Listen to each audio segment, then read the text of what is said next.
Welcome everybody to the podcast. Today we're trying something new. We are the Deviant Gamers. I'm Bill, My name is Zach.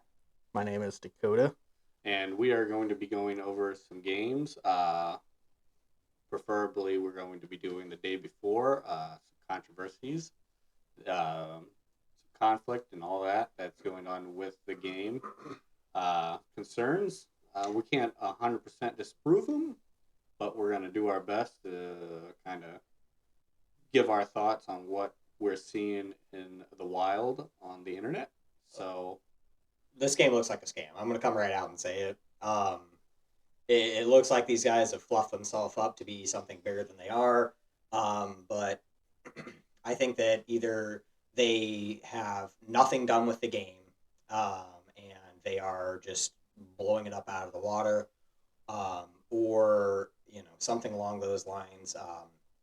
The devs have been really sketchy about this whole thing. I've been really digging into it, and it's just seeming not all on the up and up. We've had issues with like their copyright. Apparently, this is from the devs. They didn't have the game name copyrighted um, until about 5 weeks before the game was supposed to release, which is very, very sketchy. Um, you know, I'm going to come right out and honest. They released the trailer for this game. What was it, 2 years ago? And they didn't already have their name copyrighted then. That makes no sense to me. Why would you not? Immediately, like, I'm working on a project. This is the name of the game. Copyright it. so how long has the game been in the makes for? A couple years. They've said 4 years off of their YouTube channel. I believe it's Fantastic FNT instead of normal spelling of it. Um, yeah, I'm pretty sure they've said it's 4 years that they've had this going on, and yeah, why they haven't had this game's name copyrighted since at least then, I have no idea.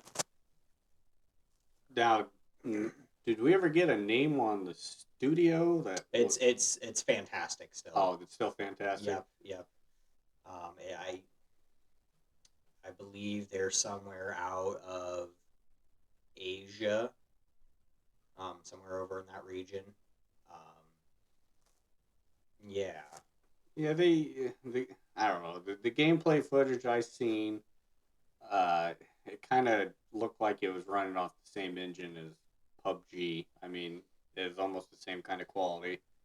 Not saying that PUBG was bad, but it just seemed like they could have polished it a little bit better, seeing how it's been in production for 4 years. Well, the part that I'm more concerned about with that is they came out and said that this game was supposed to launch in March, and the fact that it looks like it does, especially when their beginning trailer that they launched of it. Now, obviously, when studios release trailers early on, those are very scripted.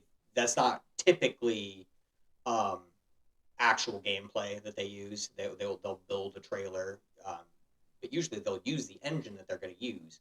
And it was an insane graphics downgrade from that to this last 10-minute footage that we got February 2nd of this year. And it's very concerning, at least to me. Now, wasn't they bringing a law out that was stating like they can't lie or show fluffed up gameplay? I remember there was talks about that, but as it goes with any governments, I don't know if it ever got passed through. And since they're a dev that is not located in America, I don't know if American laws will apply to them the same way. How it works with them playing ball and those kind of things. The other thing I was wondering is, I guess, if the game does come out, if it is a zombie outbreak or if it's a mutation or a mutant kind of thing. I believe the devs have said it's zombie. Everybody's got their own variations of what it means to be zombie. From like 28 days later, having it like being basically rabies, to like The Walking Dead, where they're zombies, walking slow and all that stuff. These zombies appear to be just regular undead people. They haven't shown off any special infections. They haven't shown off anything along those lines. Which honestly, I'm kind of glad that they're just regular zombies because I'm a little worn out with every zombie game having 80 billion special infected, and they're all the exact same zombies. You've got your exploders, you've got your range zombies, you've got zombies that tie you up. You've got big charger zombies, and then you've got your, Left 4 Dead style tank zombies, where they're just giant bullet sponges that you just try and stay away from. And then you've got like your witches, where you have to stay quiet or they'll just kill you. So far, these ones look like just regular zombies. So me, at least, I'm excited about that. But they just look like zombies. Now, the one thing that I did see that they weren't really going for a story based game. They were more or less just send you out in the world and you survive. I mean, there probably be some sort of story element to it, but they say it's not going to be 100% based on a story element. Right. I have not seen anything of there being any sort of a story. How they said this is supposed to kind of feel like is Tom Clancy's The Division games, where it's supposed to be an MMO. You get dropped in, you play with your friends online, and you just go out and collect stuff and come back. But I mean, at least The Division had some sort of story and concept to it. This is just, it feels hollow. It's very just, you're dropped in and there's zombies and there's other players and you just collect stuff. Now, it is going to be other players. It's going to be an open world where you are not only fighting for your life from zombies, but other humans. That's what they've said. See, like, I was kind of getting, like, Division meets DayZ. Exactly. Yeah. Yep. And I think that's kind of what the devs were going for. Um, but I again, the 10-minute trailer, I couldn't see any. It looked very alpha. There, the companion that they had with them, there was no talking between them. So I couldn't tell if it was another player. There was like no HUD saying that there was another player, like showing their health bar or anything like that. There was nothing along those lines that showed that there was other people that were in the game at the same time. So this could be very well just like we've got a person and they're walking around and doing stuff. Yeah, it lacked a bunch of information like HUD or. Yeah.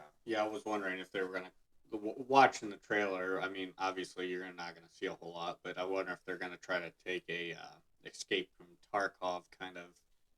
I don't think they're going anything that hard. I think they would like it to be along those veins of you're going into an area, you're grabbing your supplies, and then you want to get out before the zombies find you. But I think it's supposed to be more in line with Division than with Tarkov, where escape isn't your goal, but just surviving is. Um, yeah, they again for the 10-minute footage that we got.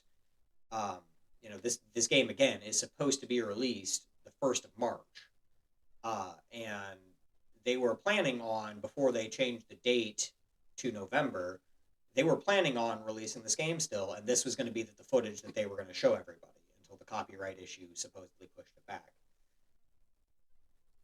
Yeah, it's I don't know if I'd really trust it. It seems like it was one of the most wished games. That's what the devs have said. Is it was one of the most wish listed games. I haven't found anything that's proved that. I mean, like I could believe it because when the very first trailer dropped, it looked extremely promising. Like I would have loved to have had a game right along that, and I absolutely wish listed that game when I saw it out. But then they delisted it from Steam, which is another odd coincidence because they came out right away and said, "Oh, it's a bug. That was not supposed to happen." And then right after that, they came out and said, "Okay, well, it's not a bug. We had somebody else that took the name of it, and we've got lawyers on it. And we're working on it to get the name back from that person." since they sent us a cease and desist. And again, what if that is true? We don't know. This is just taking the devs' word for it. And all of their stuff that I've seen off of the devs is, I don't even know what other games they have. Prop Night, I think, is the only one, which is another Steam game. But that's all I've ever seen from the dev. This is, Prop Night it's a prop hunt game, except it's supposed to be kind of scary. Going from a small scale multiplayer game where you've got a couple people and you've got minor things like that to what's supposed to be a massive multiplayer game. That's a huge undertaking for a dev to swap gears like that, and I feel like they're trying to overpromise, and they're hoping people are gonna get them what they need, and they're gonna generate enough hype on it that people will give them the supplies and the things that they need, and then the game will just appear after that, instead of them having the game and making it, and people getting excited over what exists already. Now, a couple other questions, like, what would a price tag you'd put on this game? And also, when they bring it out, you think they're going to bring it out as a alpha? Yeah. So originally, it looked like it was going to be a $70 game, since that's the new price tag that all these game companies want, which I am extremely against. But it looks like they would probably charge 60 or $70 for it. Which, honest to God, I would, just from looking at what it is now, that's a concept that I think a lot of people would be willing to pay for. Seeing what I've seen of the raw gameplay footage, if that was what they were going to release in March and that's what they put out, I would say 40 would be a starting price, but I wouldn't pick it up for 20. Yeah, I'd probably start out with, $20, $25. If you, especially if it looks like it's going to be like a pre-alpha game or something. Right. It's going to be updated as. And as far as I knew, the devs had it was straight to launch. They were not going to do early access or pre-build or anything like that. The game was going to be a finished game right from the start. Yeah, I didn't see that happening. Not with that trailer. Yep. It just. If I had to put my 2 cents in, I would go with it's probably gonna fizzle out and not come see the light of day. My honest opinion is, I wouldn't say it was a scam, but I would say they are going to overpromise and underdeliver on this game. It's going to be Cyberpunk's release all over again. I don't think the game is going to be. It's not going to have any of the functions that they were promising to begin with, which, that's another thing from the first trailer to this last gameplay footage that I saw that was different is, at least in the beginning one, you saw that your person had outfits and there was a temperature meter on your screen. When you look at the stats for the new gameplay footage, you see only in the inventory menu, you see a generic 100 out of 100 health bar. You see a generic energy bar, which I assume that means food, and then you see a generic water bar. So if that's all they've got to it, who knows? That could be a difficulty thing that you could turn on or off. That's where I was kind of getting with the PUBG kind of thing. Is the inventory style and even the gameplay a little bit? It reminded me a lot of PUBG. Yeah. Just, when PUBG came out, it was very, very scrappy, but it really polished out after a while. Right. And at the end of the day, with all of this, make your own assumptions. Research. This is a game that you need to research before you ever give them money. I would wait for the trailers. I would wait for the game to actually drop, and then decide. I don't think I wait for the people that have the money to throw away on games to review them to review it, and then maybe take a look at that stuff. Because this game is looking like it might turn out mediocre at best. I guess it's pretty bad calling it a scam. I guess I haven't taken anybody's money yet. It's more of a, I don't know. Depending on how far the devs go with this, I think scam would be a fair word. Yeah. But this could be that these devs are just not much into this game yet, and they've made some mistakes, and they're trying to save face by saying this stuff, and it's you know instead of it helping them, it makes them look even more suspicious. I mean, when you have to come out about your game and say, "Hey, it's not a scam," you're probably not doing something right. Sounds like something a scammer would say. Exactly. It sounds like something a scammer would say is like, "Hey, believe me, please. I promise I'm not lying to you." And then, give me your money. So who knows? I really hope the game comes out good. Well, yeah. If it does, hopefully it's good. I mean, like you said, I'll probably let other people shovel money out before I do. Just not something I'm willing to take a risk on. Well, maybe at $25. Yeah, something. It would. This is a game where I would wait for it to be on sale, even as is probably just from the last footage, which they've got, what, 7 months now to polish the game up. So who knows? They could bring it back up to that original trailer standard. We don't know. Hopefully I hope that's their end goal, is to do that, and not just make this a quick cash grab, and hope they rode the hype train hard enough that people will just dump money into it. Yeah, we're going to go ahead and switch gears, and we're going to actually talk about games that aren't a scam and talk about games that are going to be coming out. And we're actually pretty excited for these ones. Some have come out that we're going to talk about. Some are re-releases, remakes. So we're just going to be kind of talking about what we like about those games. The first one we have on our list would be Atomic Heart. I'm actually kind of excited about this one. It's a dystopian future where the war has been changed and the wrong side has won, and you get to seem like battle. Well, you can't necessarily say wrong side is one, because the Soviets did swap over to the Allied side. That's true.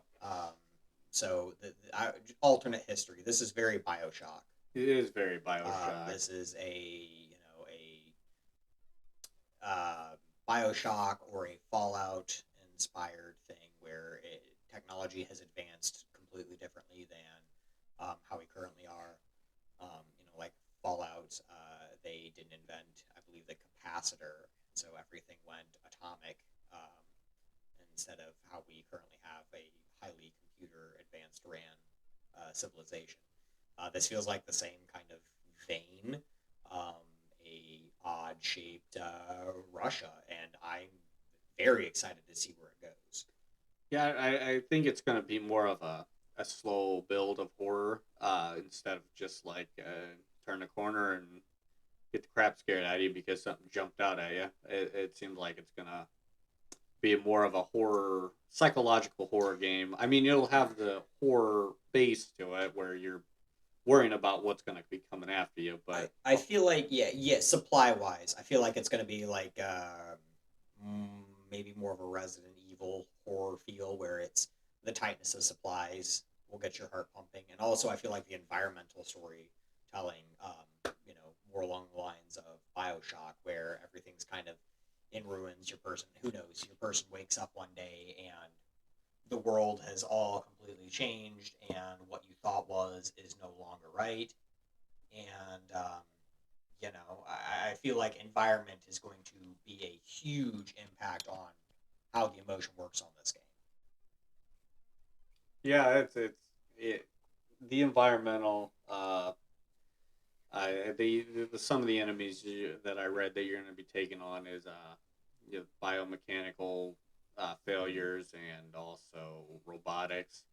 Also, your mental health will be an enemy of its own. Apparently, apparently they decided to send in a mentally unstable soldier to go do research on this. Well, that's facility. the best kind of protagonist in any game, is a person who's absolutely crazy. I mean, there's so many games where your person is just unhinged from the start, and who knows what that's going to turn into. Could that be that half of this your person's just imagining? Could this be your person, the reason they're here to start with is because they're unhinged, and the Soviets are like, hey, this is a good guy to experiment on, because we can't have him just out doing normal stuff, because who knows, he murdered a bunch of kids.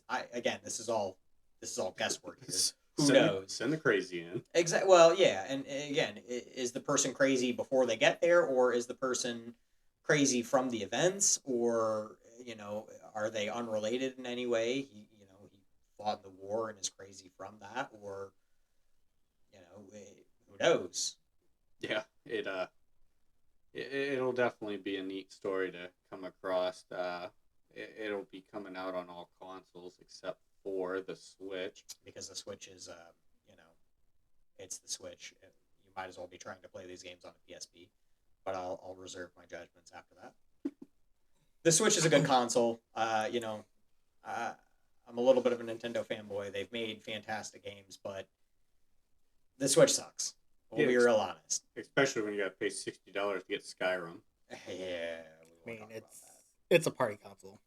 Yeah, it's a console to have fun with your family. It serves its purpose and it serves it well. You just never expect to get a lot of graphical powerhouses on it. I mean, our next game that we're getting ready to talk about, Hogwarts Legacy. I mean, that's a perfect case. It's coming out in July for the Switch, where everybody else is coming out in February and April. So before we move on to that one though, so I'm gonna throw this in.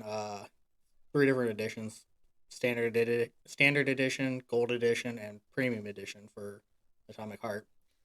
I mean, there's a pre-order bonus. You get exclusive Swede weapon skin and an exclusive Electro weapon skin. But along with so your standard edition, you get digital game copy. Um, your gold edition, along with your digital game copy, you get the Atomic DLC pass, along with an exclusive polymer glove skin. And then with your premium edition, you get the DLC, exclusive polymer glove skin, and then I'm gonna butcher it, but exclusive Zvezdatska weapon skin. Sure. Zvezdatska. And then if you guys haven't guessed, we're not Russian. We don't speak Russian, so. AK weapon skin, and you get a digital art book with additional information about the game, and that's the 3 different editions you can choose from. I miss the days of you get like physical copies that had cool physical bonuses to them. Fallout New Vegas, they had that cool little atomic case that came with it, and you got an art book that was a physical art book that you could look at, posters and special cards and stuff like that.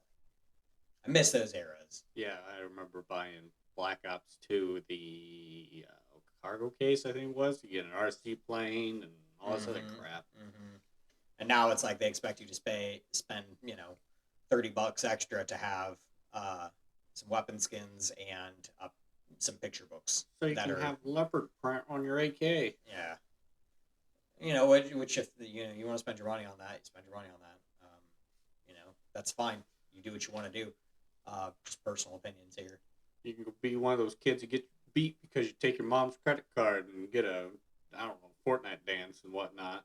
Oh, God. There's so many stories of kids spending thousands of dollars on their parents' credit cards from Fortnite, which monetization in games is a plague upon men. Yeah, but we're looking forward to that. Hopefully seeing it February 20th. I know I definitely want to try it out.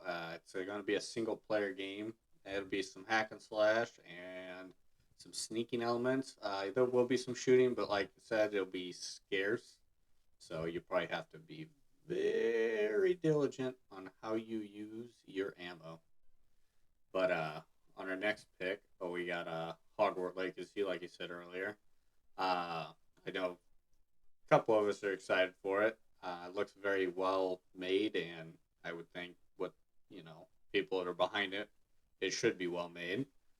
That we're going to be looking forward to that on the PC February 10th, and that'll be also PlayStation 5, the Xbox, and the Series X and One.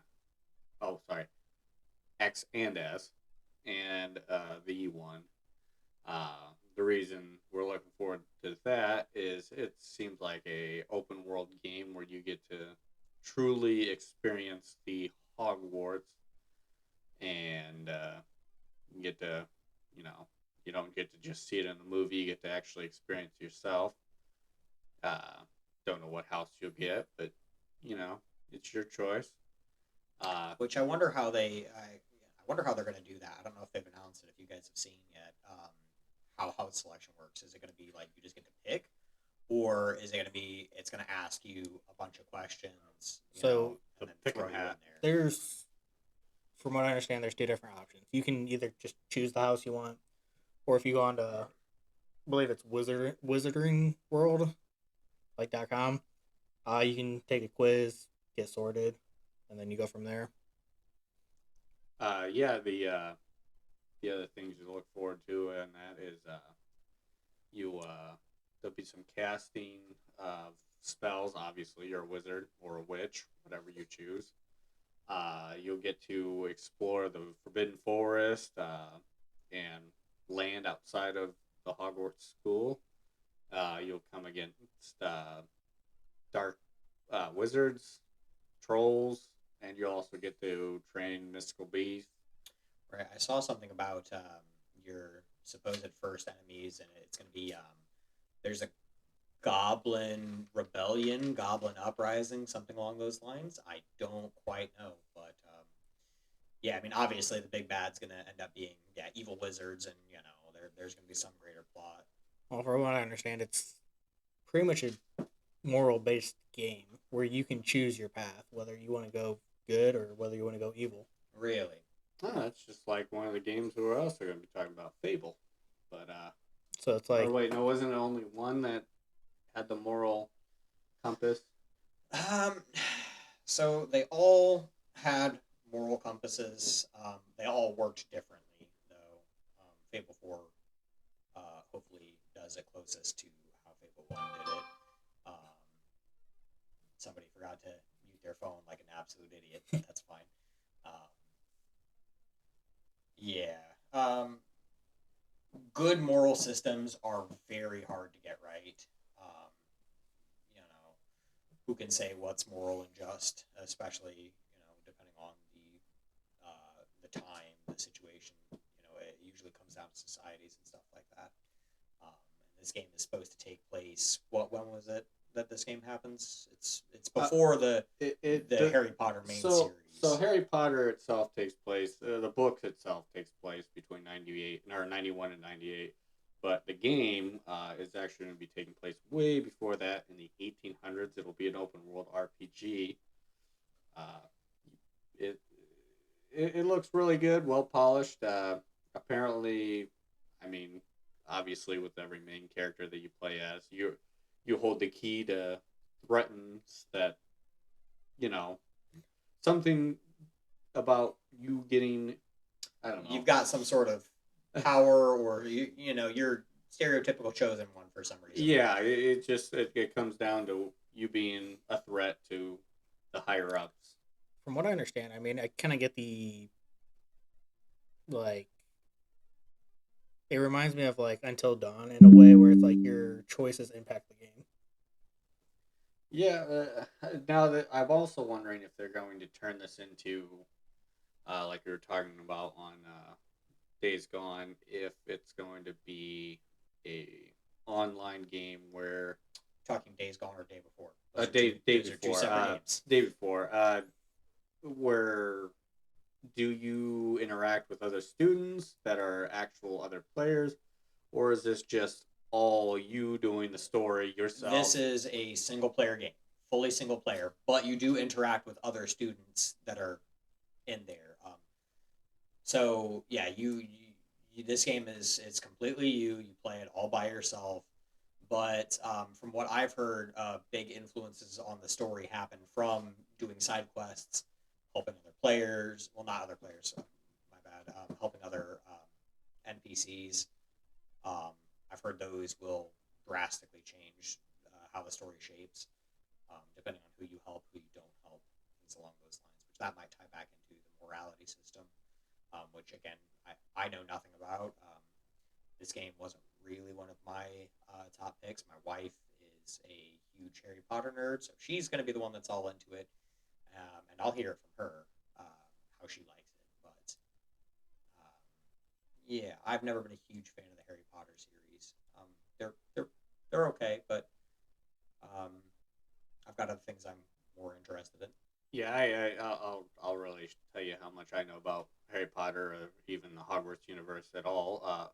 If anybody can answer this question, so did Dumbledore start the school? No. No, No. Okay. I think he's just the current. Yeah, he's just the headmaster. Spoilers if you haven't seen any of the movies from like 5 or 6 years ago, but before he dies.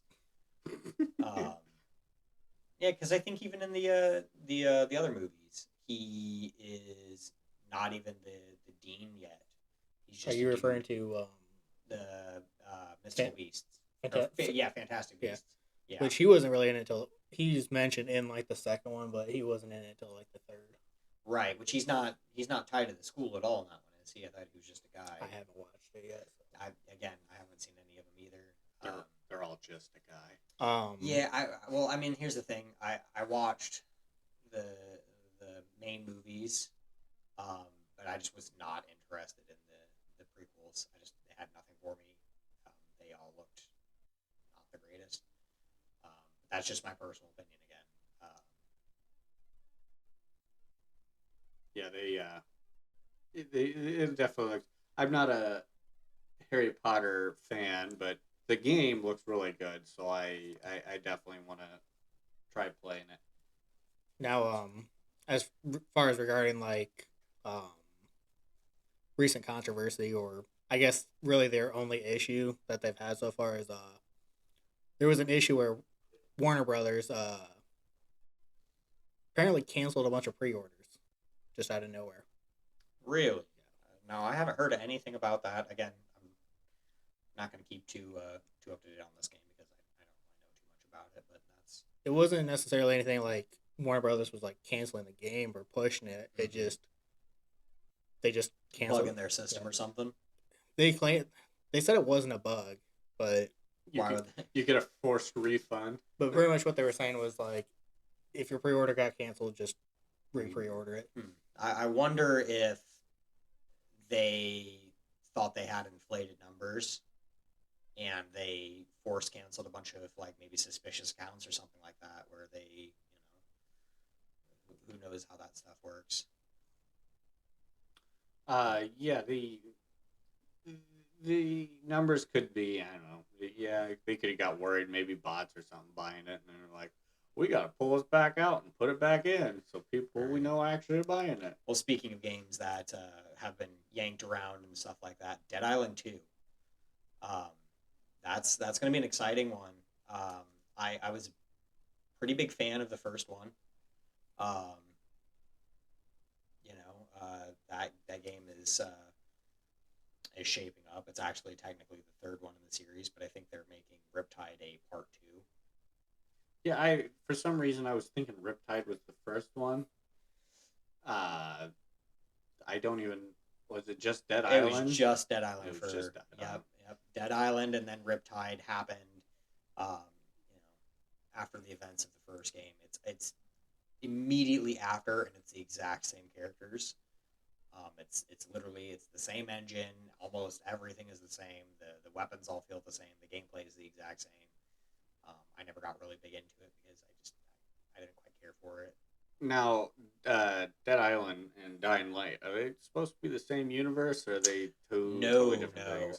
So it was originally the reason those games are both so similar is because they were both, if I remember correctly, they were both developed by Deep Silver and Techland together, or they were developed by Techland and then got removed over ideological differences, and then Deep Silver continued with Dead Island. Um, so basically, I believe Techland built the entire framework over it, and Deep Silver swooped in and finished it up after Techland was removed. But no, they are not supposed to be the same universe. Um, Even though, if you notice, a lot of like the zombies, especially the special infected, are almost the exact same. Um, but yeah, no, they are not shared universe in the slightest. Yeah, they talking about the devs and all that, they went through a few different publishers or developers. Yeah. They were I think it's Dam Buster just doing it now, but they went through two or three, I think, and then hopefully it's polished really good. I mean, the other Dead Islands really did not disappoint. So Hey, I liked Dead Island 1 pretty good.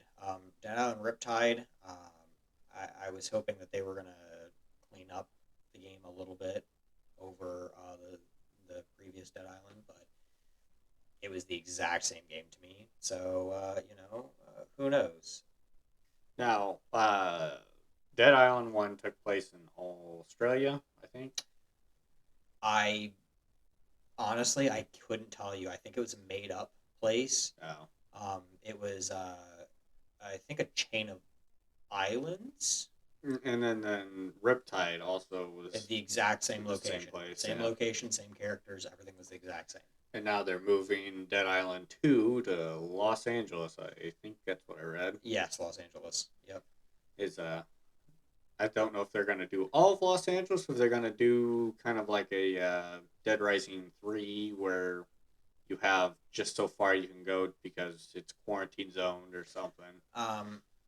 I would imagine it's going to be something along those lines, or where it's going to be shrunk down a good bit. Maybe it's going to be a. I I think it's supposed to be a like copy of Los Angeles, not like Grand Theft Auto, where you've got Los Santos instead, where it's not really the city, but it's close. Inspired by. I think it's supposed to be the city of Los Angeles. And I've seen this one's supposed to be a lot less serious of a game. This one's supposed to be a little bit more goofy, whereas Dying Light 2 just came out, was a much more a heavy, serious game. This one's supposed to be a little bit goofier. The characters look like they're gonna be goofier. The tone looks like it's gonna be a lot lighter. You know, Yeah, people tend to lose their stuff during an apocalypse, I would assume. So, who knows? This is yeah. yeah. I don't know if they're gonna go heavily story based, or if it's just you get a light story and it's gonna be a lot of sandboxing, or I think they're probably going to follow the beats of Dead Island, where it's got a pretty good story to it. You've got your stereotypical RPG elements where you're running around, you're killing zombies, you're doing side quests, things along those lines. Um, you have named characters all over again. Um, where you play as a character, you don't just play as a nobody. And I believe this isn't confirmed, but I believe they're going to do the same thing where your person is immune to infection somehow, just like the first games were. Where your person, that doesn't matter if you get bit, like how in Dying Light, your person is bit, and so he's slowly turning, and you have to take antizin to not be turning, or how Dead Rising had it, where you had to get antizin, or what was it called in Dead Rising? Was it also antizin? Zombrex. Zombrex, that's right. Um, yeah, your person had to take a Zombrex dose once every 24 hours to not turn. I believe your character is probably just going to be, one of those lucky immunes, which honestly, I don't think they ever explained how that worked in the first Dead Island, and I never finished Dead Island 2, so maybe they explained it in that, but Did they ever explain where the virus came from? In Dead Island? I believe they did, but I don't remember. Yeah. It's been a long time. I played that game back on the 360. I haven't touched it since. I'd love to get back into it at some point, but Now are they gonna do character building, or is it you get this guy and it is you get, as far as I know, it is you get this guy. There are, I think, maybe 4 or 5 players that you get to pick from. or I should say this person? Think of just like Dead Island, where you had the security girl who was really good with guns, and so her character and all of her skill points that she'd get as she leveled up were based around like doing ranged attacks. And then you had the other girl who was all about blades. I don't really remember what her background was, why the reason was, but she was just really good with blades. And then you had the DJ guy who was just a big dude and was good at blunt weapons. And then you had the ex jock who had a busted knee that was, all his bonuses were around throwing stuff. Um, yeah, they were all very stereotypical characters, like super stereotypical characters. But I think that's kind of how this one is going to be. Who knows if it's going to be each person has their own specialties and their own unique skill trees, but I believe they are all named unique characters, and you get to pick between which named character you want. And that's who you play as. And from what I understand, it's only 3-player co-op. Yeah, only 3-player co-op. Which it seems like a very odd number. Like It is. I mean, it's almost always been 2 or 4. That's always been the cut. Wasn't State of Decay 3? Uh, There was another one. State of Decay 2 could be. I probably- played that game solo. I'm kind of a loser and don't hang out with a lot of people, but I remember there's another game where it's a 3-player co-op, not. yeah, there's been others. Oh, it was Aliens Fire Team. Oh Yeah, Aliens Fire Fires. Team. Yeah. Yeah. Which was not a great game. I didn't care much. I played that one solo too, but the AI was horrible and clunky, and you could almost not play it past normal if you had the AIs with you, just because they were so. It was a very tower unhelpful. defense game. And it was very. Which I mean, people can like what they like, but I'm not about tower defense. I can do it every now and again. I've got to be in the mood. Yeah. What's the other game? It's just like it is Vermintide Medieval. Yeah, just Vermintide. Oh. Warhammer Age of Sigmar. That's it. The Warhammer universe has dozens of games, ranging all spectrums of stuff. But yeah, no, Vermintide's not tower defense at all. It's got point defenses in it where it's like, okay, now you have to fight off waves of enemies, but yeah, I would not call that a tower defense in the slightest, because it's not like protect this thing from getting destroyed and stop the enemies. Yeah. Yeah, yeah. I mean, it's still a good game. Yep. We're hoping to see Dead Island 2 in April, April 28th, 2023, and all consoles, besides the Switch. I mean, that'll be a common theme with most of these. Yeah, and who knows with these all have tentative console releases. They could decide a year or two from now they will throw it on the Switch, or the next console that comes out from Nintendo. Who knows? Now, a game that we all are excited about, well, all at the table, that we are excited about is The Sons of the Forest. We played the crap out of The Forest, beat it a few times. Well, you two have beaten it. I've gotten most of the way through it, but I just can never bring myself to finish it. It's a good story, and I like the gameplay. Is you drop in, you got 2 objectives: make a tent, find Timmy. That's it. It doesn't really tell you how to find Timmy. You got to find Timmy.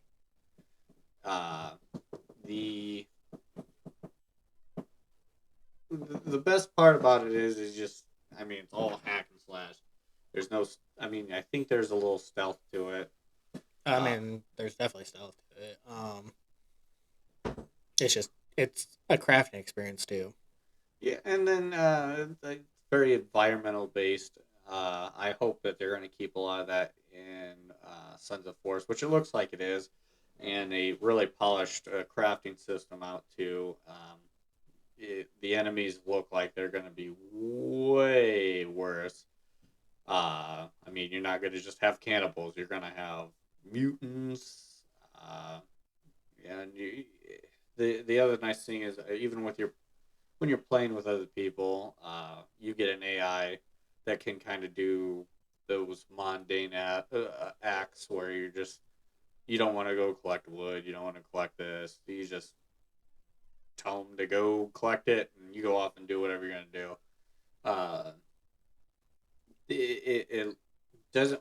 We're not sure if it's going to go off of the Timmy on the first one, or if it's totally different. So it's the same island, which I mean, along with you got your bigger mutations and like harder enemies, but I mean, it kind of evens out because the fact that you're coming back to the island equipped, so you have your weapons, you have modern equipment, so it kind of evens out. Yeah, what is it? The base building looks like it's gonna be a lot different. Like you said, you're gonna have guns. I don't know if it's gonna start you out with them, or you can find them or build them. The other thing is, I'm kind of wondering if you can find the sites that you go through in the first game and kind of see. I don't know if you kind of like the old map, or if it's going to be all hidden. Which I don't know. Has it been confirmed? Is this the exact same location or is this a new location? It is the same island. It is the same island. And is this set as a prequel or a sequel, or have they said? Is this going to be one of those things where they just come out of the woodworks and are like, surprise, this is what it is? I mean, I would assume it's a sequel because from what I understand, they're trying to end what's going on the island. That's why they come back equipped. Well, I heard the reason they're coming back is because it's there's a billionaire on the island that sent off an SOS that they're coming to rescue. That's what I heard. This is a private military force not tied to the government, which is probably why you don't get any backup after the game starts, is because they're your guys are kind of on their own. Well, like I said, you get one AI, or no, you can get different. I guess you call it companions. Of Virginia, that it didn't look like she's like fully mutated or lost her mind or whatever you want to call that happens to Virginia's in the first game, and then you get another guy that was a part of your squad. And like I said, you get them to do the mundane tasks that you don't want to do, collect wood and yada yada yada. Right, which I have personally, I have not seen anything about that. I knew you got companions. It's essentially a 3-armed companion that's mute. Yeah. Okay. I mean, So are they going to treat this like a dog meat from Fallout, where you like send them on, like you tell them, hey, go pick this up? Or... So it's essentially, you have a notepad where you select the task you want done and you show it to them. but are they immortal? That's him kind or of yeah, her. I'm just going to skip the ethical questions of all that, of making like a what used to be human or two humans, and just being like, hey, go collect this, and I'll feed you a biscuit later. So I don't think it's like you give them anything. It's just you have them just go do stuff. Huh? Wow, I mean, yeah, cool, cool. Either way, I mean, it's a really cool mechanic. And it definitely helped do it. right. But I mean, with that being said, I mean, so there was I won't really call it an announcement, but update. So because of all the delays, the pushbacks, and everything, they are still keeping the release date as February 23rd, but they're releasing it as an early access game Right. instead of a full release, just to get it out and get input on it. Which, I mean, that's what they did with the Forest too, didn't they? Didn't they start that in I early don't access? I don't even think it ever No. got out of early access. It's not in early access anymore. They've I don't think it yeah. ever was 'Cause early access. Was it? I thought they've stopped updates on that. I'm pretty sure it's done. Yeah. I mean, they might put out some quality of life, some patches or something like that, but I'm pretty sure they're like finished tweaking anything they're going to tweak with the game. Right. Which again, the first Forest, it's a really good idea. I like a lot about that. It's a little rough around the edges, but I think it's a game that's absolutely worth picking up. So hopefully this one's going to be the same way. And then another one of our exciting games that games we're excited about is Assassin's Creed Mirage. Yep. I don't know if we have a confirmed actual release date for that, but Not that I've been able to find. I found it's supposed to come out this year. Late 2023. Yeah. So we're probably going to hit this, around holiday season. A lot of big game companies like to do that because parents are buying games for kids and things like that. Supposed to be back to original form. They said this is going to be a tribute to the original Assassin's Creed, the very first one. Um, I believe it's supposed to take place in the same area. They said you're supposed to. I mean, I could be wrong, but I think they said that you're supposed to be back at the original Assassin's Temple. Um, but this is set during the time of Assassin's Creed Valhalla, a little bit before because you're playing as Basim, who is one of the assassins that teaches Eivor what they're doing in Valhalla. Um, you are playing as their coming of age story when they are first becoming an assassin. And yeah, I'm getting a very Assassin's Creed Revelation uh, from this one. I don't know if you guys have played that one or not. Um, you're supposed to have a bunch of gadgets and things that you can do, but you are an assassin. You are not really supposed to stick around and fight. You're supposed to, hit and run tactics and use these gadgets to help you lose enemies or poison targets or do all those things. And I'm a big fan of the open world games, but I miss the old school stuff. Now, did they give the ability to swim yet? um, I don't know if there's going to be any real water sources in this place for your person to drown, but at least it was realistic. Your person's got on a bunch of heavy cloaks and chainmail and stuff like that. Yeah, you're probably not going to be coming up too easy. It always cracked me up, a man who can swan dive from a balcony into hay, but you touch the water, you're dead. Well, yeah, but like you've got a bunch of swords and knives and heavy things, and then again a billion layers of cloth and chainmail wrap into that. That's a lot of weight to try and get up from. Yeah, it's true. So at least it was a little bit on there, but I mean, I really did enjoy like Odyssey and Valhalla, but it'll be nice to kind of go back to simplicity. which I've heard that's their plan is they're going to do alternate releases now of they're going to do a old school style and they're going to do the new school. So the next two games that they've got announced past those, which nobody really knows anything about, is Red, I believe is the code name for it. So this one is supposed to be set in feudal Japan. Um, I don't specifically know the time period. I'm assuming it's going to be Sengoku area, the Warring States of Japan. I think you play as a ninja. And then after that, you've got Assassin's Creed Hex, which looks like it's going to be maybe a Scandinavia, German forests. All you can really tell from the trailer is it's you're in a heavily forested area, and based off of the title, I'm getting a very witch-like vibe. Um, so it definitely gives off the vibe to me of being more, Middle Ages. Now the movie, what was when they brought the movie out? Was that kind of going over all of it, or where are they kind of going with the movie? The Assassin's Creed movie. Yeah. I don't think it was really anything too specific. I think it was just yeah, it was supposed to be. I think there was a game, not a mainline game, or maybe there was just a comic or something like that. I didn't really care because it wasn't something that you'd play like on your Xbox or PlayStation or anything like that.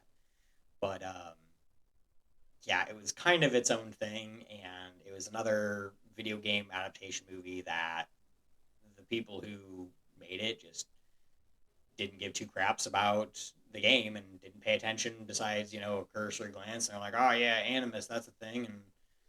And they hooked the dude up into a weird contraption and let him fling and fly about. And yeah, the story was they could have done a lot better. Now this isn't gonna.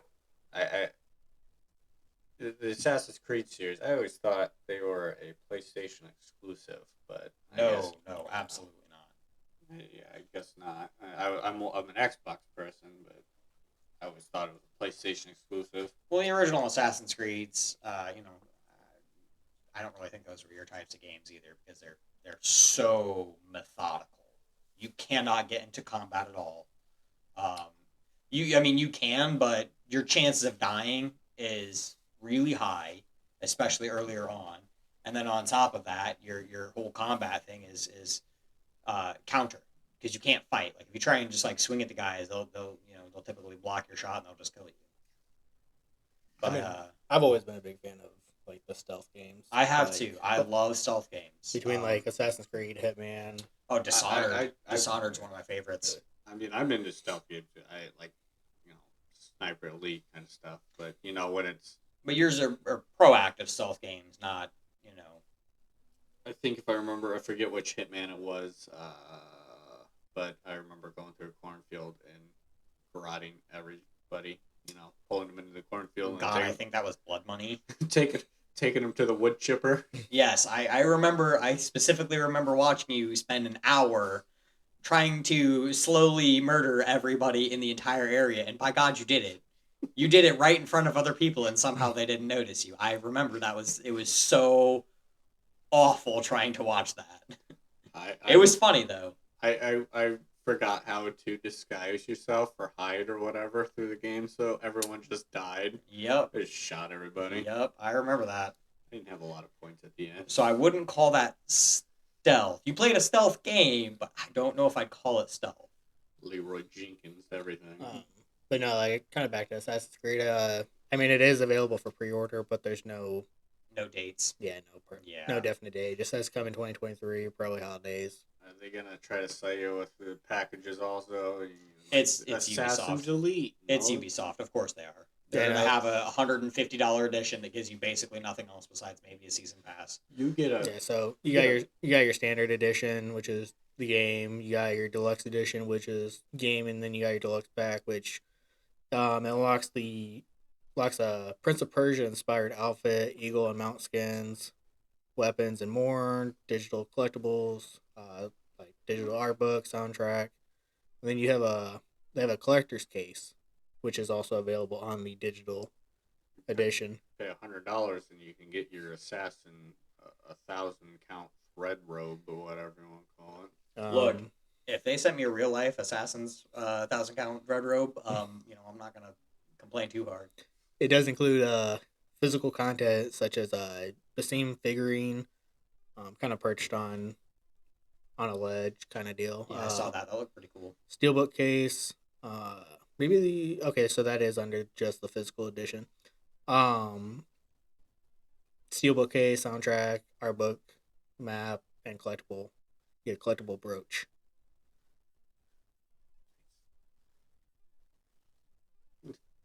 Yeah, well, I mean, you know, it's Assassin's Creed. That's about all I can say. Yeah.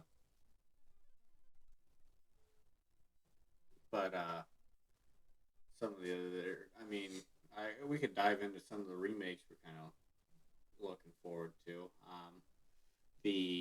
I know the whole hit show that going on now, The Last of Us. I don't know if it's a remake or a re-release. I guess This is a remake. So yes, it's technically remastered. But I would say okay. So I would say it's a cross between a remake and a remaster. They didn't just up the graphics like you typically get in remastered. They also, from what I've read, they have put in your upgraded combat and stealth mechanics and stuff like that. They put in some things like that from The Last of Us Part 2. So it's not just a polished up graphics because they already did that for the PlayStation 4 version. Because again, this game did come out on the PlayStation 3, and now it's moving up. Which the game I will absolutely deserves to come out on every console. People need to play this game. It pulls at the heartstrings. It's a fantastic game. I wouldn't spend the $70 or whatever they've asked for because it's already out on the PlayStation 5 and it's coming out on the PlayStation it's coming out on PC March 3rd. But I've played it just this past year again, and it's still a fantastic game. No, I know there's only two of us that's at this table that watch the show, but I think they did pretty good at keeping to the game storyline. I mean, they're Well, doing it was what, episode 3 that just happened? Yeah, Yeah, they changed all of that. yeah. Yes, they did. You've watched it already, right, Dakota? Yeah. Yeah. Okay. So I have not watched it. I'm not really interested in it because I think the game did a good enough job of telling the story that I'm glad they made it because it hopefully gets more people interested in it. But I've already seen what's going to happen. I already know. So unless they do something and change it everything, which would honestly just make me mad, um, it is what it is. But the whole gay couple thing, which I don't care about them being gay. It's whatever. But that wasn't how it went down in the game. How it went down in the game was they encountered the one of the two men, um, the one that is the prepper, and they had a whole interaction and it helped you kind of feel for this guy. Like this dude was a very crotchety and cranky dude, who like you really didn't want to like. And then right at the end of the interaction that you have with him, then you find out that his lover, who I believe you thought, or he thought at least, left him. I don't remember if he thought he left him or he knew about him the whole time. But you find that he hung himself. Um, Yeah, that's not like the episode. right, which I heard it was a whole assisted suicide thing, which feels very rewritten. yeah, very rewritten and very almost forced political because there's such a big push for the medically assisted suicide happening around the world right now. And hopefully that's not the case, and hopefully the people just thought that it would matter and it would impact more doing it this way. Um, but yeah, I mean, you could feel in the game the raw emotion from the guy, because you come across the person still tied up, and it's very impactful. You can hear him immediately get choked up, and it drives that point home that this guy is such a it feels like such a crotchety man because of what life has done to him, and it's like he no wonder he is the way he is because you can feel the loss in his voice, how he reacts, and it really just drives home how would you feel if your loved one you know were to do something like that, and now you're all alone for years. Yeah, um, that's true. And especially how would you feel coming across a very private moment like that. Yeah, they definitely rewrote it a lot different on the TV show than they did the game. But I mean, the first two episodes they kept it pretty true to the game. It I don't I for some reason I haven't played the game for so long, but I always thought the uncle or whatever his brother died in the beginning when they were going through town or something. It was, which again, spoilers, I guess, for a game that came out on the PlayStation 3, but The old days. the old days, yeah. Um, so it was implied that he died. Tommy died. Um, but the last that you see of Tommy is like in the game. The last that you see of Tommy until way later on is at the very beginning where he lets um, Joel and Sarah escape the bar while he's barring the door and he's got his gun and is trying to fight off the infected. Um, but yeah, that is the end of what you as the player gets to see um, between them. Um, and if I'm right, you get to see like him a lot more during the actual show, or You see him on the first episode. He survives a lot longer. I mean, you get to see survives a lot longer with Joel. At least. right, and then the second episode you don't see him at all. But apparently, what's driving the show is him going to rescue him or something like that. Well, I shouldn't say driving the show. I mean, obviously, you have the storyline where he's trying to get her to this facility so they can make a cure for this Right. fungus. But it kind of is like a half and half. Like, he's doing this to go get his brother, but he's also doing this because she's a cure. Yeah, in the game, if I'm remembering correctly, um, his brother happened to be a stopping point on the way. Past that, I don't think he really cared. Yeah, they show him.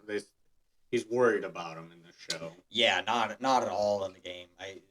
Joel is a very bitter character, which I mean, God, of course, I couldn't imagine um, going through what he did. You know, I've got a little girl of my own, and it breaks my heart every time I see that opening scene. I'm not afraid to admit that I cry when I watch that. That kills me inside. Um, but yeah, he doesn't really care about his brother. They're very at odds. I wouldn't say Right. he doesn't care about him, but Joel is very much like I'm going to look out for myself, whereas Tommy joined the Fireflies and did all the stuff with them. But yeah, he was just a checkpoint on the journey. Right. Yeah, it's. I mean, as far as right now, the show is kind of been a pretty good 1-to-1. But At the end of the day, for me, it's positive as long as they can keep it staying a positive thing for The Last of Us. Hopefully, that drives the devs to keep making fantastic games. I was not a fan in the slightest of Part Two, and I couldn't see how they would possibly make Part Three have anything to do with those characters. I feel like they'd have to make a completely new story. Um, but hopefully, it keeps driving good press for them, and they are incentivized to make a good game again. yeah, I'm kind of wondering if they're gonna if the seasons are gonna go like The Last of Us, and then part two is gonna be season two, and then I'm very worried about that. There was such a mixed buzz about The Last of Us Part Two. So I was reading. I thought it did say part two was or season two is confirmed to be part two. Really, I have not. See, I have not heard anything. Again, I'm not interested in the show, just personally because I liked the game so much. But that's very interesting. I've noticed is like the TV show. Oh, the first episode, I forget where it ended, but it seemed like what you could do in 15-20 minutes in a game, it took them an hour to do a story on the show. Right, which that's all mediums are expressed differently. When you're doing a show, you've got so much more that you have to physically show people, and you can't throw too much at them at once, or else people aren't going to pay attention. It's going to look too busy. Whereas games, because you have that extra set of agency, everybody can explore at their own pace and can get it at their own pace, and it won't even matter if you spend 6 hours if the game's good enough. Right. Whereas a movie or a show has to hook you and has to keep you hooked, or else you just change it to something else. It's not boring. Now, would you say The Last of Us was an open world, or is it just a main lane, or main line story? Yeah, so it is a linear story. Um, in those stories, in those paths, you've got a little bit of like an open level design, um, but it is very much you are going point A to point B. There are no real detours in your path. You can there's some little like places that you can choose not to explore on your way through, but it is not a sandbox in the slightest. It is definitely like you are on a journey, and your goal is to complete this journey. And there's I'm trying to think of this game we played way back in the day. It kind of reminds me of The Last of Us, but it wasn't. There wasn't a mutation enemy kind of factor. It was just other people, and it was black and white. It started out, and you had to climb a bridge. It was very agility based, not agility based. Like you had to get over before you ran out of axes. I Am Alive. That is it. I Am Alive. That was an Xbox arcade game for the 360. It wasn't very long, I don't think. No, it was not. It was really hard. Um, It's one of those games where you have a gun, but you get like a bullet, and you basically use your gun to intimidate people, and then they're hostile, and you get close enough, and you use your machete to take them down. Your health is super limited, your life is super limited, your vision super limited. Very very hard game. Good story though. Yeah, it kind of I would say that's a fair um, theme comparison about the world having moved on. right. Yeah, I'm definitely excited to play The Last of Us again on. It's coming back out on the PS5, and then It's already out on the PS5. Is it? September 2nd. It came out last year. Oh, okay. Yeah, March 3rd it comes out on PC. So for anybody who wants, all the graphics you can physically shove through that game, which it's a gorgeous game even on the PlayStation 3 version. Yeah, I look forward to it March 3rd. Yeah, PlayStation 3 came out in 2006. This thing's almost, what, 16 years old? Yep. 17 years old? Thereabout. I remember getting But it's one. it's one of those games where it's a classic game. Oh, yeah. Another remake we're excited about. Well, I don't know about excited, but Resident Evil 4, the remake. The Resident Evil games themselves, they're really good. I mean, really good story. They do a good job of explaining a lot of stuff, and Even though they retcon the story every game, but right. I still agree. They've all got really good stories, even though the world changes every other day for them. I'll be honest, I don't remember what 4 was. I remember So 1, 2, and 3. 4, you play as Leon S. Kennedy, the protagonist from what was it, Resident Evil 2, I believe, Raccoon City, whichever one was that one. But you now are basically a Secret Service agent, and the daughter of the president has been kidnapped, held hostage, in a foreign country that is very small village, Spain, I believe, is where it is. Been kidnapped by a local lord, and you are there to rescue her. Ashley, I believe, is her name. One of the worst video game characters of all time. Isn't it crazy the world in shambles and a virus and infection, but we still got the president. Well, until you have to kill him in 5. Oh, well, Leon has to shoot the president. that was Leon, not us. Don't come after us. Yeah, that in the game. Oh, but now I remember.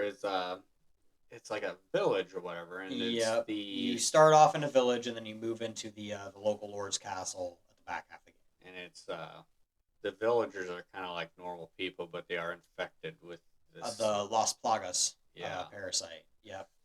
Not a virus this time. It's a parasite. If you guys have ever watched the anime Parasite, it's basically that. They take over their brains and goop their heads, and if you blow their heads off of some of them, then they grow blade tentacles, and you got to shoot that off too. It's really good. I think a lot of people would say that that's probably their favorite game in the series is 4. This remake, they're planning on changing a bunch of stuff up. Changing the story a little bit. Yeah, I don't think they're going to do quick time events in this one. It's supposed to be more akin to the other 2 remakes, or maybe Resident Evil 8 Village. I'm excited for it. I'm going to be real honest. I was a big fan of all of them. It took me until Resident Evil 5 to really get into the series. I was a lot younger in the other ones, and the tank controls and the cameras really threw me off the first couple games, and I couldn't do it. But yeah, all this new stuff, I'm a big fan of what they're doing with it.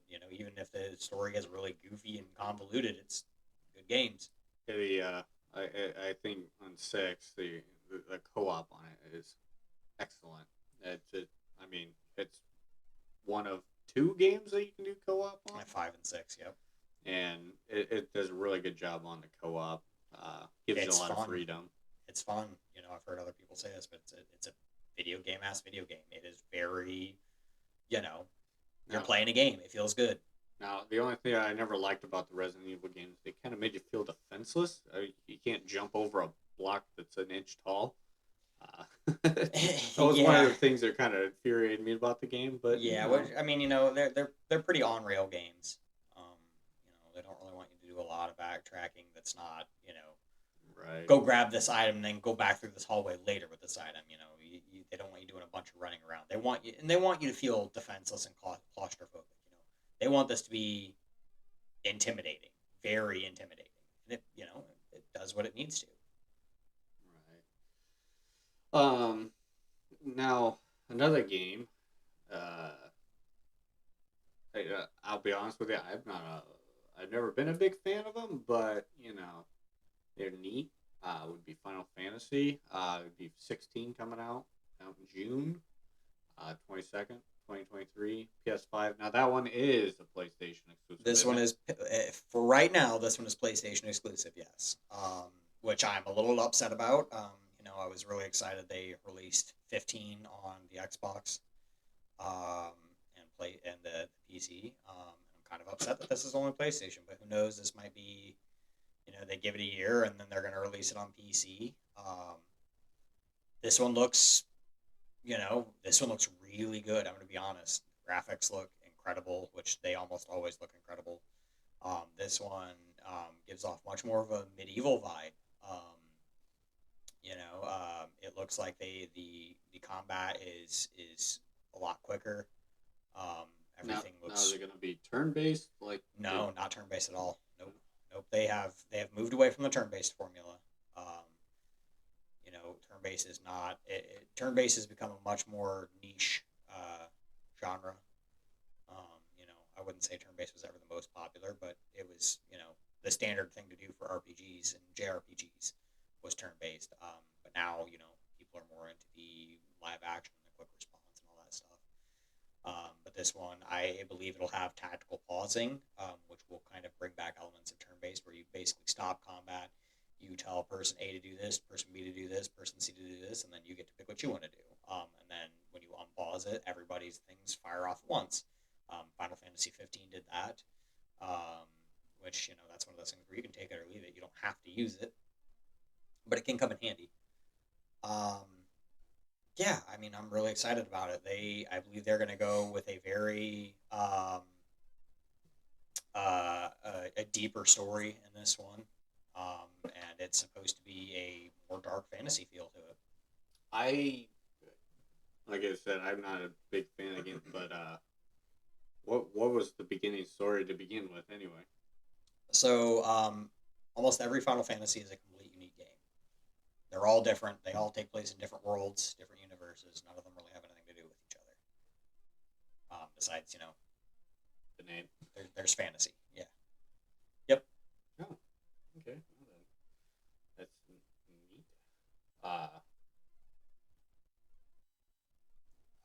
Another game. Nightingale. Nightingale. Yeah. So, I'm pretty interested in Nightingale. That one is it's supposed to be a big multiplayer game. It is a survival crafter. This one really reminds me. I don't know if you guys played Remnant before. I've seen it played. So yeah. So your person will basically have a portal, and you'll get I don't know if they're cards or something like that. Again, this game is still in development. We don't even have a time of when this game is supposed to be released. Like tarot Um, card kind of thing. I think something along the lines of like tarot cards. Basically, you plug this card into the machine, and it generates a link in the portal, and so you can warp to a different world where you can collect resources and do different things. And so you've got like desert biomes, and you've got your swamps and your basic stuff.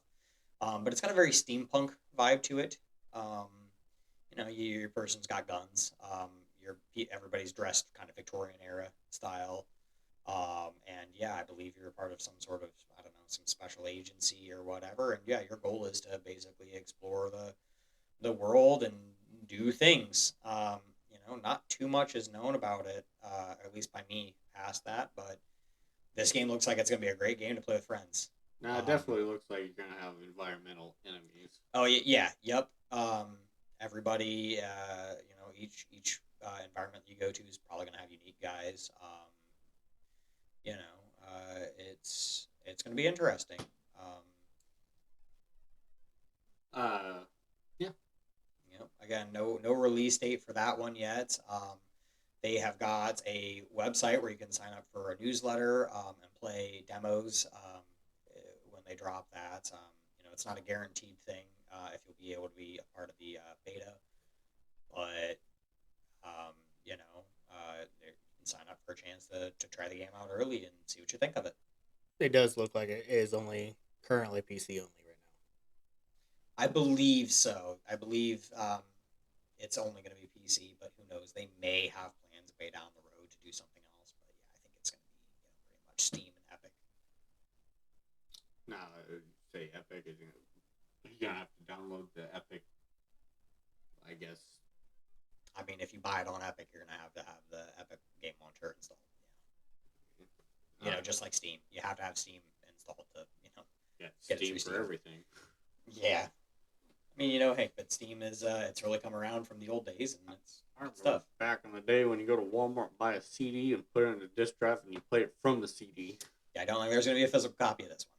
Yeah, physical copy of anything anymore. Unless you want the school kids, whatever you want to call it, the K through 12, little purple car. Yeah. So what have you guys seen about Spider-Man 2? I'll be honest, I don't know much about the Spider-Man games. I don't know if it's going off of the Spider-Man universe where you... So it's essentially they're bringing... So it's Peter Parker, but then they're also going to have Miles Morales in it as well. Right. So technically, it says Spider-Man 2, but this is really the third game in the series by Insomniac. You had Spider-Man, then Spider-Man Miles Morales. Yeah. And now you've got two that's going to bring them together, I guess. Yeah. So, I mean, something that I was wondering sure everyone was wondering when we first saw the trailer, you see two Spider-Mans. You see Peter Parker and you see Miles Morales. But, even apart from that, I mean, it's still a single-player game. There's not going to be any co-op. But I believe you get to, I think... I don't know if it's free swap between the two. I know you play as both of them, but I don't know if it's free swap or if it's you do this bit as Spider-Man and this bit as Miles Morales Spider-Man. I don't quite know how that's going to work yet. Maybe it'll be just like how in the first game you play as Mary Jane for a little bit and you do like the little stealth section. So who knows how it's going to work. They're both really cool Spider-Man. Yeah, because, I mean, you got Peter Parker's new suit, the tech suit, new abilities, just bringing a lot more to it. Now, going off of a little tangent here. Now, Tobey Maguire is the only Spider-Man that could make his own web. All the other ones, even from the old comic book, they had a device that made web. Right. Which, I mean, you'd think that would be the way to go. I mean, the Tobey Maguire Spider-Man, I don't know, we'll get some flack or something, is the best Spider-Man in my opinion. Yeah. Which that might be a little bit of nostalgia coming in on that one. I liked the Andrew Garfield one, too.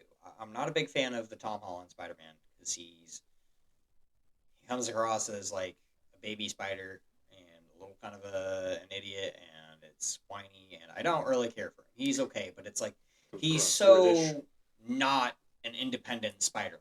The thing about that, he relies on Iron Man to do everything for him. See, the thing that's like, so when Spider-Man became a thing, that's what it was. Spider-Man was a kid in school.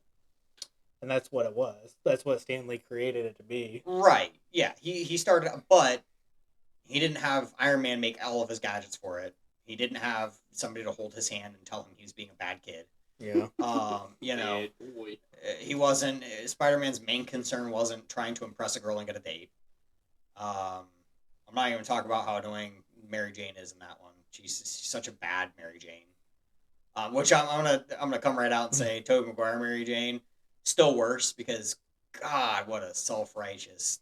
Oof, she was a terrible person. Um, he would literally do anything for her, and she's just like, yeah, but what about me? What about And it's me? like he literally is living for you, and you're still like not good enough. Sorry.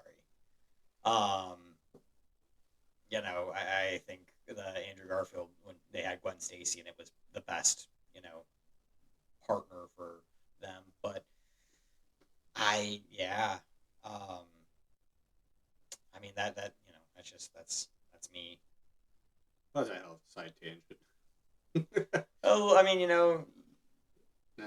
Spider Man's such a good character in the Marvel universe. He's insanely smart. He's super witty. The dude, in some of the comics, he has his own entire tech company. The dude's a super genius. He is right up there with Iron Man as like a insanely smart person. You know, Now, can and we, so I just get miffed off that this one they've made him like, yeah, like I get he's young, but he was still like at that age in the comics. He was making and doing all of his own stuff, and yeah, it was a lot more low tech and it wasn't quite as fancy and yada yada yada. But he wasn't just handed all the stuff on a silver platter just because. now, can I say Marvel is like not Marvel? I guess any superhero. They're just doing things to death. Like, there's so many Spider-Mans. There's 100 Batmans. There's That's because people still pay for it. yeah. Um, Yeah, I think whatever DC pays. their movies all blow because they can't get the hardness of DC right. Um, DC movies need to be more grimdark um, with how they do stuff. Batman should not be a jokey thing and everything is light and funny. I think the AKA Christian George Bale Clooney's. Batman was probably the best Batman they did. I would say so, which I haven't seen the new Robert Pattinson one, but I've heard good things about it. I've heard really good things about it. I've heard it's a dark movie and everything feels dark and it's like early era Batman. Um, Marvel movies are huge because it's Marvel and everybody just sees Marvel and goes and watches it. I don't think they make good movies anymore. I liked a lot of the early ones, but any of the new ones, I think they just shovelware crap out every year, and people see it's part of Marvel and they're like, oh, I love Marvel, gotta go watch it. And Got so a Marvel you shirt get on. yeah, exactly. You get the Marvel fanboys, and they just go see it because it says Marvel, and Stan Lee's in it, and Not anymore. well, they recorded a bunch of Stan Lee. I don't know. I haven't seen some of the newer ones, but they recorded a bunch of Stan Lee stuff, and they said after he was dead that they were just going to keep shoving Stan Lee in there. He's going to keep doing cameos. I was hearing something that Ryan Reynolds was gonna take his place and do Deadpool cameos. I don't think that was serious, but that would be great if they did. That'd be Honestly, awesome. I think that'd be the funniest Deadpool thing that they could do. Well, not saying it ruined it, but kind of did. So, like, when they started the whole multiverse thing, that's what blew Marvel just apart. Like, because with the multiverse, they can literally do whatever they want now.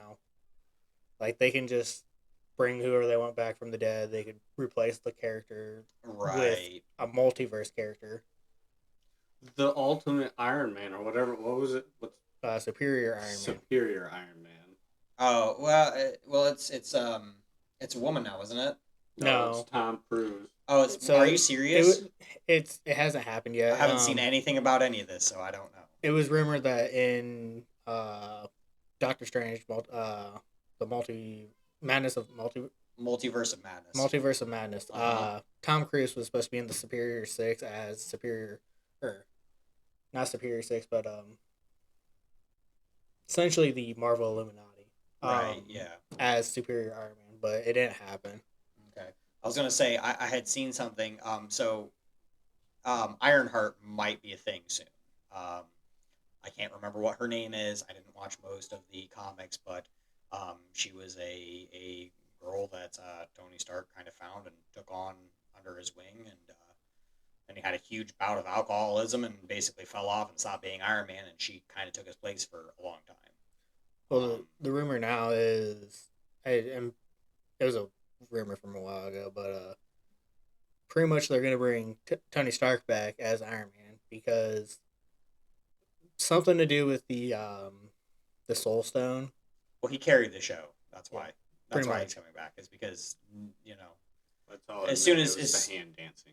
as soon as Endgame ended, they're like, okay, we have to have him come back because everything we've been pumping out since then has done terrible. So yeah, they essentially go back, get the Soul Stone to bring him back, and I mean, that's cool and all.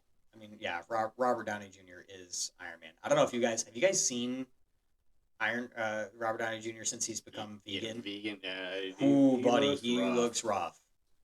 But he's healthy. He looks like he's in his upper 60s to 70s now. Like he ate like he's. I mean, But he shaved his hair for something else, but it does not help him any. I mean, how old? He's got to be like 50s. I think he's in his 50s, but yeah, his age looks jumped up by about 30 years. He's 57. Yeah, I would have put him in his mid 40s probably.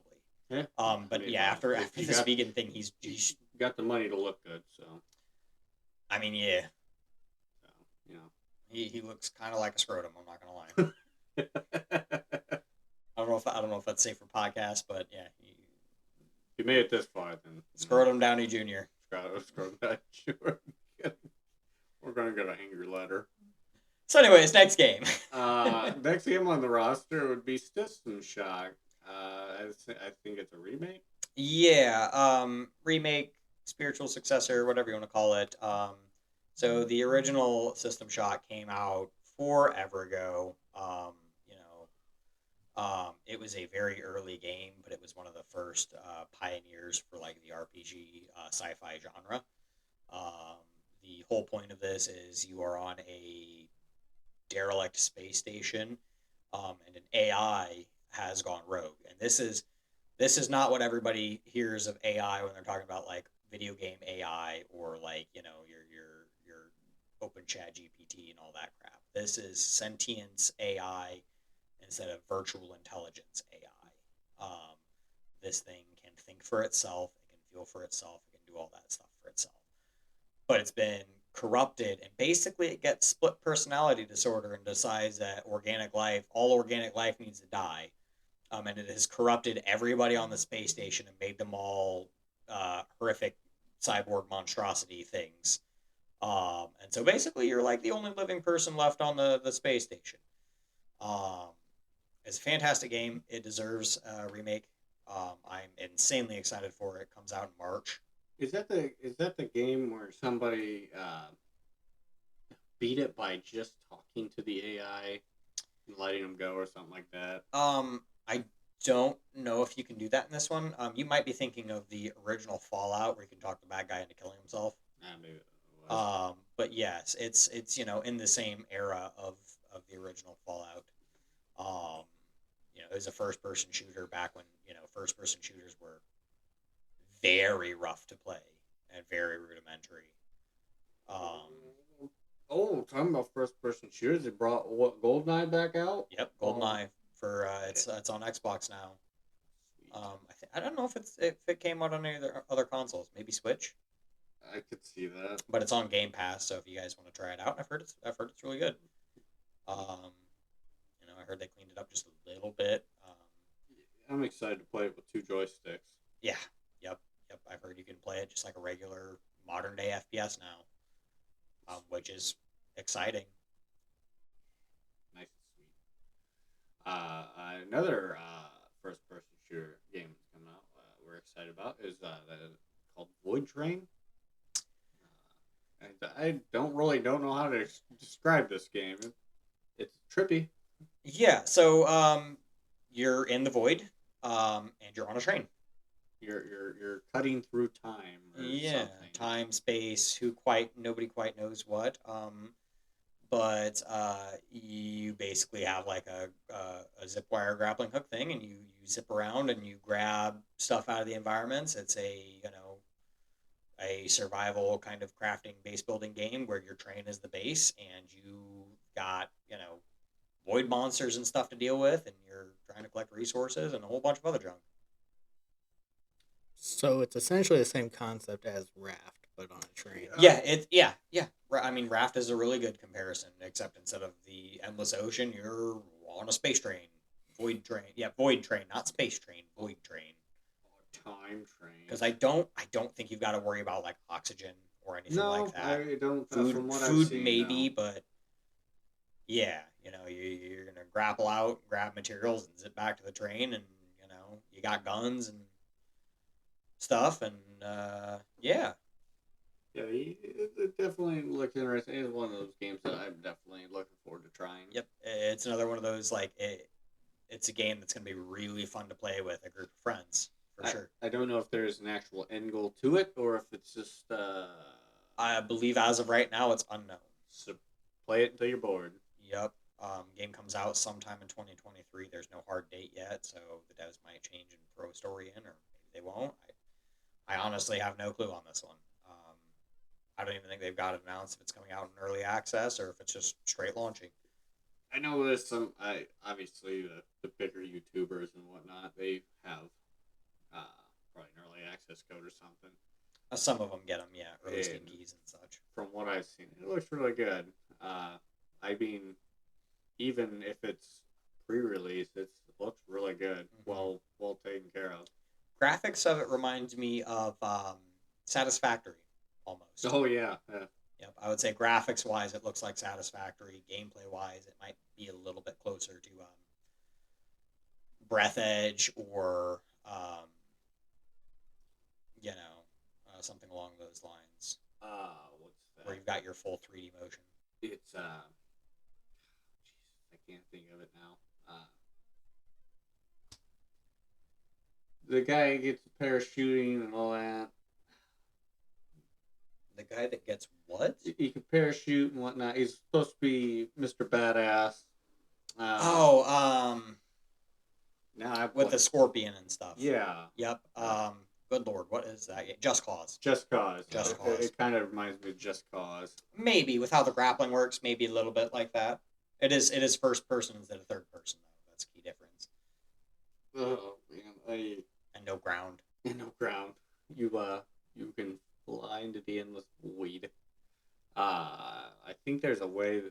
From what I've seen, I thought there was a way to like snap yourself back to the train if need be. I have no idea. But obviously, it's like your typical space monsters that you got to worry about. They're mostly flying, obviously. But I'm looking forward to it. Definitely want to play that one. Yep. We got Stalker 2 also coming out. That's going to be in December 2023 here. Game should have came out last year, except for certain events, across the pond. COVID. No, not COVID. More like war. Oh. Yeah. So the devs of Stalker 2 are they're in Ukraine, and actually one of the devs died in combat not too long ago. Oh. Yeah. So, hopefully, not to sound selfish, but hopefully they punch the game out because I think these guys deserve to be recognized for an awesome series. I personally have not played a single soccer game, but I've seen a lot of gameplay on it, and it's very Metro. And the Metro series is one of my favorite series. It seems less story and a little bit more sandbox than the Metro series is, but it looks like a fantastic game. The graphics look good, the gameplay looks good, post-apocalypse, Chernobyl kind of feeling. Was Metro open world? So the first two are not. The third one has sandbox levels. So you can't just like go to, wherever you want, but you start a level and then it's a sandbox. And then do whatever you need to do in that, and then you can leave when it's time to leave. They're definitely coming a long way with games. That's for sure. They have, graphically, gameplay wise, how everything feels, the smoothness of games. You go back and play a PlayStation game compared to, which I'm a big fan of doing, is playing those old school games. It's a world apart. Some games tend to rely too much on graphics nowadays and not enough on story, but hopefully it's just a pendulum swing, and as games can't graphically advance as much as they used to, then people are going to focus much more on games, and like how we've got the indie game market just exploding. Hopefully, big game devs decide to start doing the same and start pumping out games that are fantastic. So, kind of regarding Stalker 2, I'm hoping that they don't pull a Halo. And so, it's releasing as single player, but they say that multiplayer is going to come out after release as a free update. Yeah. Whereas, like Halo, I think they butchered that whole idea and they just got rid of it. Halo. The Infinite. It was so bad that they removed 343 from working on it. Nice. Yeah, they shit canned them. 343 did it for years, didn't they? Took over from Bungie. Oh yeah. And I don't think they did a good Halo game since 343 took Oh over. yeah, it was Bungie. It did. Bungie from the original. Yep, Yeah. Bungie was the starters, and they're doing Destiny now.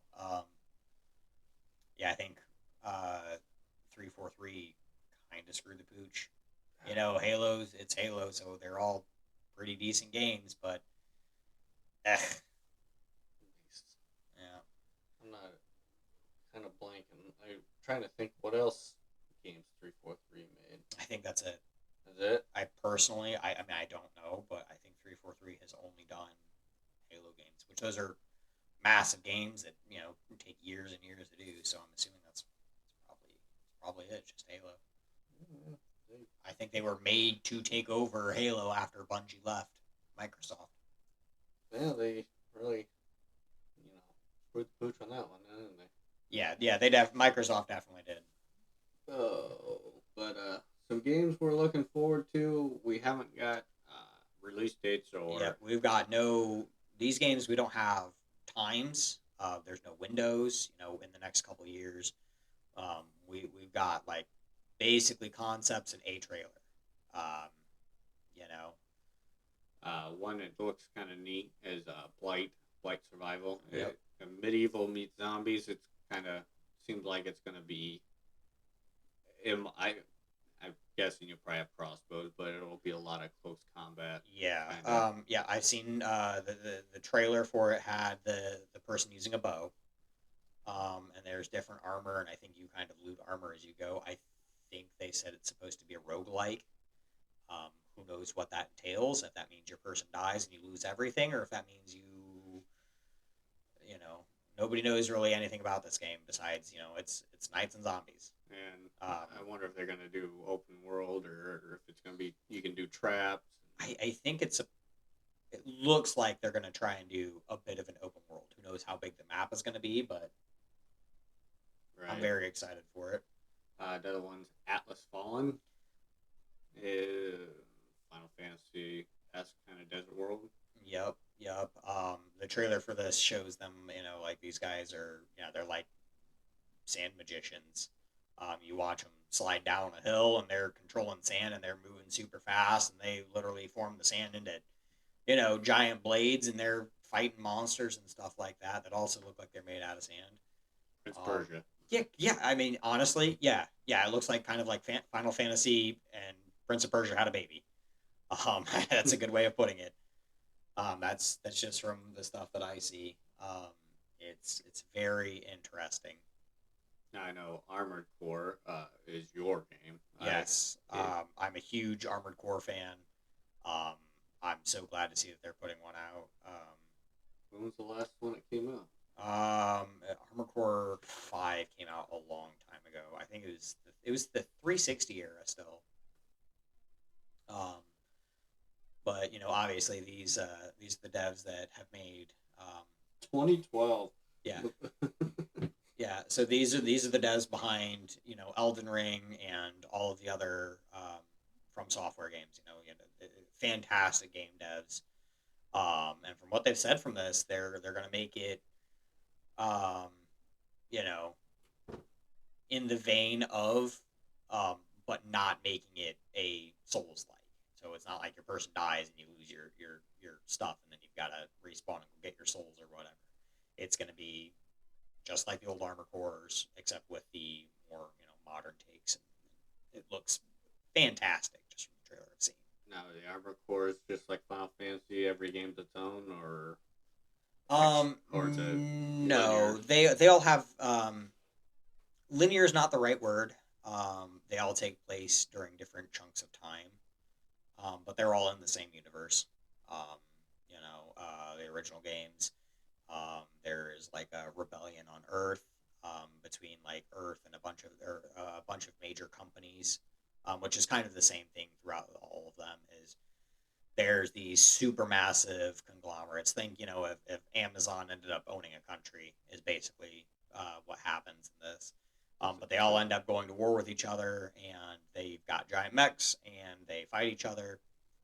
And eventually they settle on Mars, and then there's a war between Mars and Earth, and then there's a war between companies on Mars, and it's a world of constant strife and struggle. It's a world of a pissing match. Basically, yeah, yeah. But giant mech smash stuff fun. So that's all I've got to say about that one. It looks fun. Avowed. I don't know anything. These next couple games, I have no idea. So most of these ones on this are things that I've discovered. Avowed it's by Obsidian. It looks like a competition for Skyrim, basically. The Elder Scrolls series. It is, I believe, a new proprietary IP by Obsidian. And Obsidian and Bethesda are now both owned by Microsoft, so they're probably going to have close ties to each other. It's going to be its own world, its own thing, but yeah, it looks like a first-person hack and slash, swords and magic kind of game, which Obsidian makes fantastic games. Fallout New Vegas is one of my favorite games all the time. I mean, it's amazing that they completed that game in under a year, I believe. Didn't they do Outer Worlds too, and they've made a bunch of other ones. Elden Scrolls? No, Elder Scrolls is Bethesda. Oh, Elder Scrolls is the overarching genre, and then you've got like Oblivion and Skyrim. So they're Elder Scrolls Oblivion, Elder Scrolls Skyrim, Elder Scrolls Morrowind, Elder Scrolls Redguard, Elder Scrolls Arena. They're all different games. But yeah, so Avowed looks like it's going to be along the same veins of Gothic or Oblivion and Skyrim. This next one's a personal one of mine. Haunted Chocolatier. It's by the same guy who made Stardew Valley. A fantastic farming sim. Think like Harvest Moon. You in Stardew Valley, you're a farmer that basically get tired of the hummin' drum of the city life, and yeah, you're gonna in this one. Apparently, you're gonna run a chocolate shop. And yeah, derivative. It's different, but honestly, if it follows the same beats as Stardew Valley, it's gonna be a fantastic game. But yeah, Chocolate Shop. It's got ghosts in it that I apparently help you do stuff. Yeah, you go out, you fight monsters, you collect ingredients, and you bond with the townsfolk. I'm not quite as honestly as excited about the chocolatier thing as I would be about like the farming stuff, but it's a great game. Great developer. The man's making this all by himself, so takes a lot of skill to do that. Yep. But I think we're gonna end that here. I mean, pretty good discussion on some of these games. What would you guys say you're the one you're most excited about? I would say Sons of the Forest. I definitely Sons of the Forest, followed up by Hogwarts.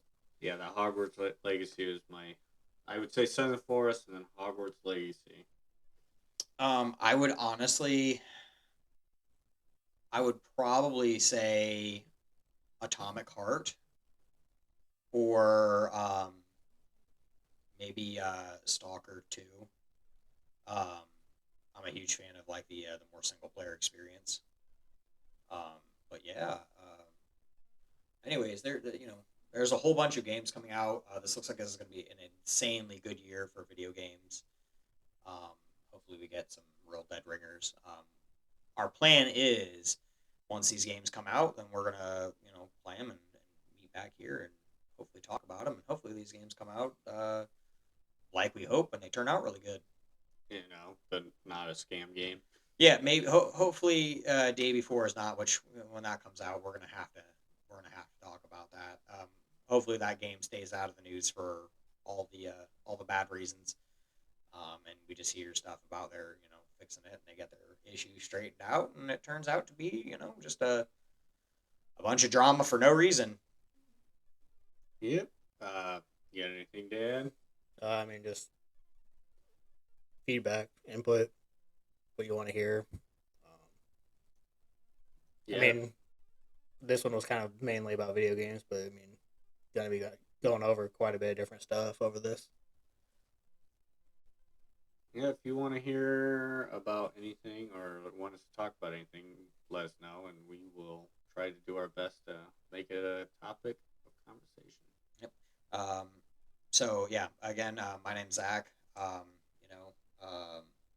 pretty much into anything video games related. I'm the conspiracy nerd. All those things.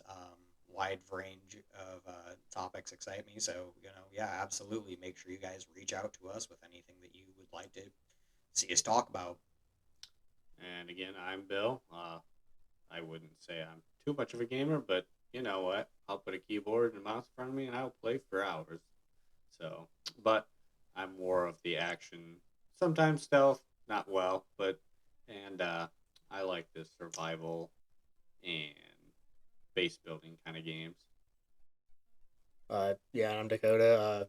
Definitely love the apocalyptic games. Just I like single player games every now and then, but it's nice to get with a group and just play. Definitely trying to research when I can and figuring out what we can do to make it better. Well, thanks for joining us, everybody. Hope you all have a good day. Yep. See you.